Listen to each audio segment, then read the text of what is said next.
¿Por qué? ¿Por qué? ¿Por qué? Porque yo le creo y le doy cumplimiento a primera de Juan 2, 13 y 14. Tal vez, niña, tu pasado ha sido terrible. Miramos el mismo en este lugar. Tal vez te han partido el corazón. Y no pienses que por eso, o porque de pronto tuviste un pasado negativo, o porque en el mucho de los casos ya tienes un hijo, ya no sirves para nada. No, Dios te está levantando y te digo con palabras del Señor en este instante: tú serás una gran pastora, una gran ayuda idónea de un siervo, de un misionero, de un evangelista, porque estás creyéndole hoy a la palabra del Señor.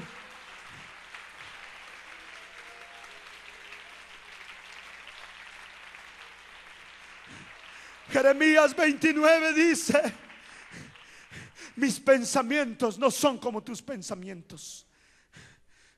Si yo voy a vivir de acuerdo a lo que el diablo piense, o de acuerdo a lo que los licenciados o los cátedros piensen, o lo que acuerdo a mis compañeros piensen, estoy mal. Pero querido, no estamos por eso aquí. Nosotros no vivimos por nuestro pensamiento, vivimos por el pensamiento de Dios. Los pensamientos de Dios son de paz y no de mal, para daros el fin que esperáis.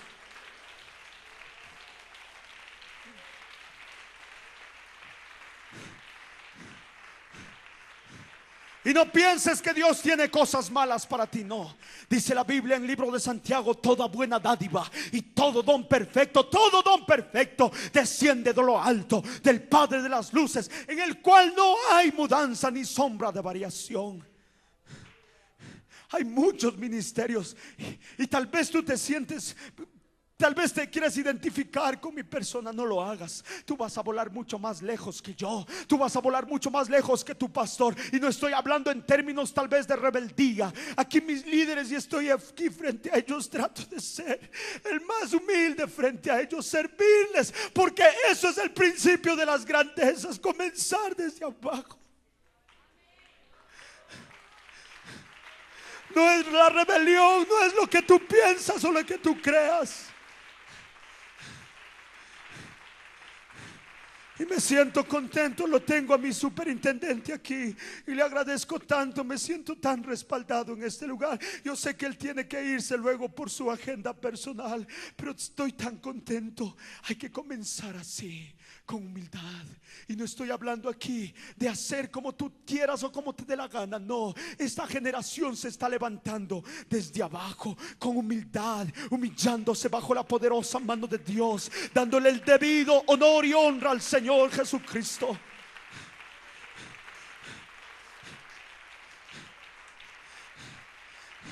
Pero sí tengo que decirte lo que mi padre alguna vez, hoy muchas veces me dijo: mi hijo, tú tienes que ser mucho mejor de lo que yo fui. Quiero decirte, joven, en este instante, ya no te estés poniendo comparando a ministerios que ya los ves que están creciendo o que ya los hay. Muchos se comparan y yo dice: voy a ser como Marcos Witt, como Jesús Adrián Romero. No estamos hablando de copiar, estamos hablando de ministerios que Dios te habla directa y personalmente, solamente para ti.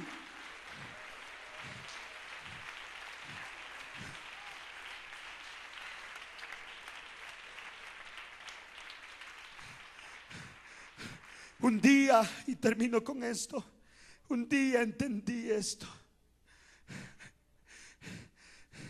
Recuerdo en esa ocasión cuando pude entender esto. Era un día sábado, luego de una conferencia de hijos de pastores. Y esto a veces nadie lo publica. Y a veces uno hace trabajos y no se sabe los resultados. Pero yo tal vez aquí no sepa de ustedes, pero sé que va a haber resultados. Luego yo compartí el testimonio con los líderes de aquel entonces de la Directiva Nacional de Jóvenes. Pero en ese programa que hubo, sentí como el Señor me hablaba y decía: hijo, yo tengo cosas grandes. Y me mostraba, hermano, alturas, algo inconquistable. Yo apenas lo podía mirar como algo pequeño porque era tan alto para mí. Pero el Señor dijo: yo esto tengo para ti. Yo entendí, por fin se me abrió mi cerebro, se me abrió mi entendimiento y mi mente. Y entendí que no es lo perfecto que yo sea, sino es el plan que Dios tiene para mí y la gracia que Él tiene para mí. Volví a cometer errores, volví a fracasar, pero eso estaba en mí. ¿Y sabes lo que me hizo actuar eso? Me hizo actuar en que yo debo comenzar a buscar más a Dios. Comencé a buscarlo en oración. No podía, tal vez no tenía esa fuerza para hacerlo en las madrugadas, pero sí hacía en la tarde, buscando el rostro de Dios, buscando hacer la voluntad de Dios. Unos días me preparé, especialmente, si mal no recuerdo, 5 días de ayuno, y dije: yo me voy a postrar en estos días de ayuno hasta saber cuál es el deseo que tú tienes para mí. Primer día nada, segundo nada, tercero nada. Estoy hablándote de 16, 17 años. Hoy me cuesta ayunar, no te imaginas en esa edad. Pero me fui, no había nada. Tercero, cuarto, el último día más o menos yo tenía que estar en la iglesia a las 5 de la tarde.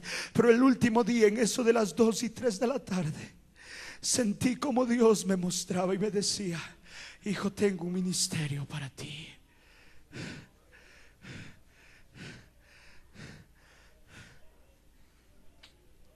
Yo sé que aquí muchos están entendiendo que ya son escogidos de Dios. Yo sé que ahora vas a ir a pagar el precio, porque cuando entiendes esto, que tú no eres un don nadie, sino que eres un escogido de Dios, estás en la lista de Dios, tú comienzas a buscar a Dios con todo tu corazón. Y yo lo hice desde esa edad. Fracasé nuevamente, pero me levanté, me sacudí mis vestidos. En la iglesia era, creo, el más frío cuando yo salía del abrigo del pastorado de mi padre. Pero allí estaba mi pastor, tenía una fe y una esperanza en mí, pero yo todavía me sentía débil. Y un día vino y me compartió estos versículos que quiero hoy compartirte. Y es más, cuando el pastor venía a visitarme en la casa, yo más o menos me daba cuenta, y yo no entraba a la casa, me huía. Dice la Biblia: huye el impío sin que nadie lo persiga. Estaba huyendo, pero un día el pastor también usó de astucia. Hay que usar astucia, pastores, también nosotros.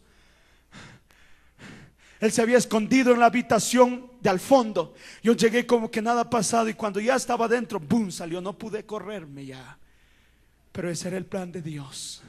Yo iba a correr hasta que Dios me encuentre un día.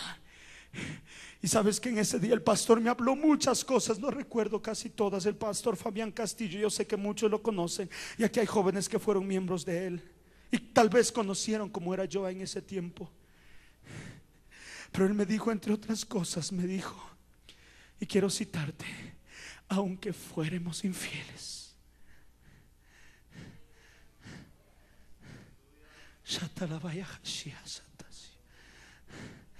aunque fuéramos infieles, Él permanece fiel.